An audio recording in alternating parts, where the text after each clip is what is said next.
Welcome everyone, welcome to the channel, welcome to Lab Edition. Today we have MacBook here 2020, and in this MacBook we have only two USB-C ports.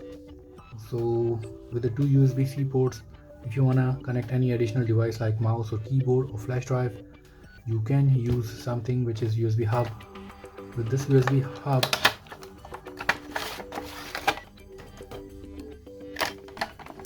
I opened this earlier.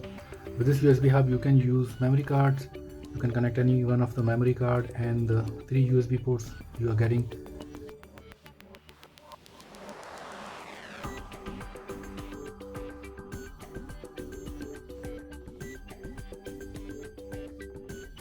So that's how you're gonna connect your external mouse, keyboard or flash drive onto a MacBook. Thank you.